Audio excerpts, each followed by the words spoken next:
আপনাদের সকলের আশীর্বাদে দুর্গাপুর ও আসানসোলের গণ্ডি পেরিয়ে খুব শীঘ্রই কলকাতাতে আমাদের সার্ভিস শুরু করতে চলেছি। বর্তমানে কলকাতার বিভিন্ন ক্লায়েন্ট তাদের দুর্গাপুরের বাড়িতে ও অফিসে আমাদেরকে দিয়ে কাজ করান। দুদিন আগে আমরা গেছিলাম দ্য ক্যালকাটা ক্যান্টিনে। এটা দুর্গাপুরের সনকা হসপিটালের ঠিক উল্টো দিকে। এখানে 38টা মতো চেয়ার ও 5টা মতো সোফা ক্লিনিংয়ের কাজ ছিল আমাদের। কাজটি শেষ করতে দুদিন মতো সময় লাগে।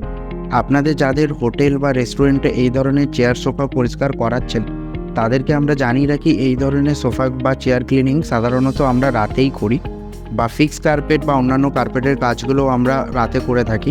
এগুলিতে কাজটা করতেও সুবিধা হয় এবং সকালবেলা আপনাদের কোনো সমস্যাও হবে না। সকালবেলায় আপনারা কাস্টমারকে, ক্লায়েন্টকে এগুলি ব্যবহার করতেও দিতে পারবেন।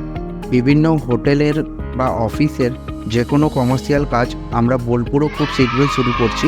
বোলপুরে যদি কোনো হোটেল বা রেস্টুরেন্টে এই ধরনের চেয়ার সোফা যদি কেউ ক্লিনিং করাতে চান তাহলে যোগাযোগ করতে পারেন আমাদের সাথে। আমরা ভিজিট করার পরে তাদেরকে ফাইনাল রেট এবং যেটা বেস্ট রেট হবে সেটাই আমরা প্রোভাইড করব। এ ধরনের বিভিন্ন কাজের আপডেট পেতে ফলো করুন আমাদের পেজটিকে।